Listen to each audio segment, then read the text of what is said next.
guys, Claudia here. So I'm thinking about doing a series about the skin and everything nutrition related. The first thing I'm going to discuss is probiotics and acne, and if probiotics can actually help with acne. So it's very fascinating, the link between those. But let's start off, what is probiotics for those people that don't know? Basically, they're beneficial bacteria or little microorganisms that have health benefits, mostly for the gut and digestive system. That is what we, if we think about probiotics, that's the thing that we think about, but it has so many other properties as well. But we're going to focus on skin first of all.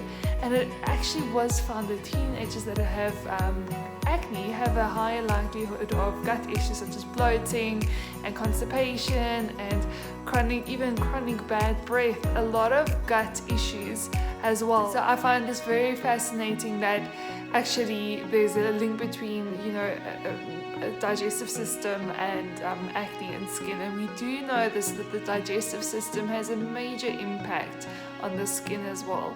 What is happening on the inside will often project on the outside. First thing that I want to talk about is inflammation. So inflammation is a natural process, a defense mechanism basically against injury or infection in the body. So if there's a bit of inflammation and if it's acute, it's beneficial. But the problem is if it carries on for too long. And with acne, everything is also just very inflamed and irritated and almost like angry.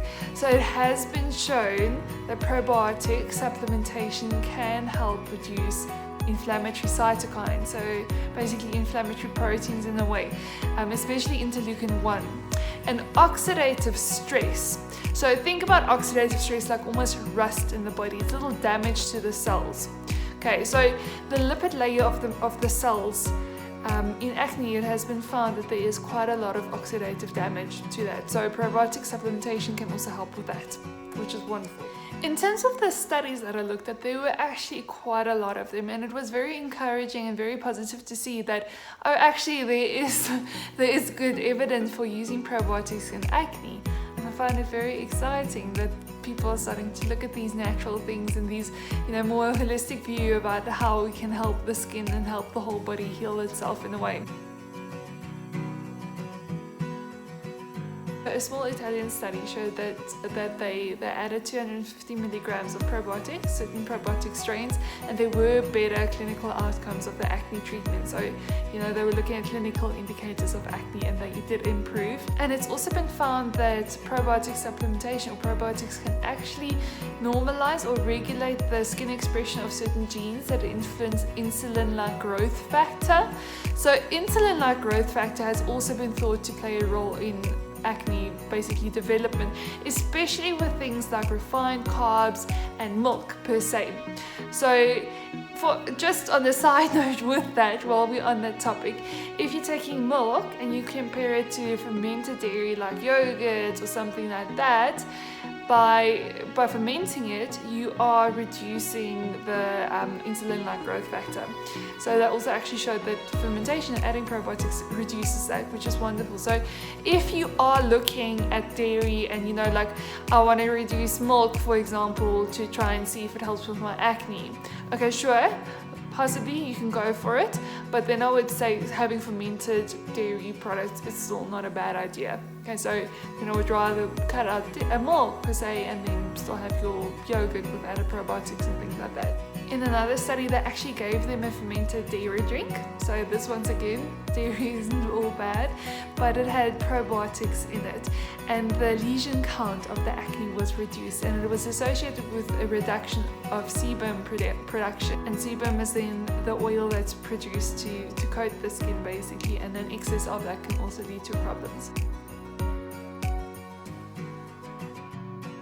So in terms of creams and lotions and potions and all of that, there's a lot of creams nowadays that have probiotics added to them, and often they are a little bit pricey.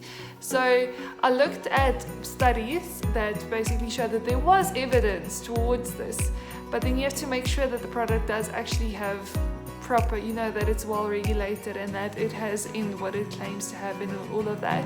So to give you some examples, it was shown that the bacteria Streptococcus thermophilus. If it was applied to the skin topically for 7 days, it actually increases ceramide production. So ceramides are basically also lipid structures that help create the skin barrier. So it has been found that in acne, sphingolipid ceramides are actually lowered. And they're actually also lower in the winter months. So on the side note, it's interesting that in the winter months, the acne report actually increases, or the reported amount of acne actually increases in the winter months because of the dryness and that sphingolipid ceramides reduction. And by then taking these probiotics, or this specific one, it can actually help with that. And some sphingolipids actually also provide anti-inflammatory and antimicrobial properties against the P. acnes, which is the bacterium that is also thought to play a role in the pathogenesis of acne. Another study showed that they applied the probiotic lotion for 8 weeks and the inflammatory lesions decreased by 50%. So this is quite a bit. So very encouraging for me that these things actually seem to be working, but they do mention specific strains of probiotics. So if you want to read further about this, please go have a look at my blog post. I made a blog about that and I'll link it down below. So they do mention very specific strains and for a specific amount of time. And I would say that this is still the starting points of where the research is at in terms of acne and skin and probiotics. But what I will say is that having enough probiotics and having your gut microflora being balanced is absolutely so essential for health, not just for skin. So it would not be a bad idea to make sure, or to give it a go, to maybe try the probiotics. The only reason why I would really say watch out for a lot of probiotic supplementation if you are severely immunocompromised, for example. But otherwise, it's worth a shot to have a go at it.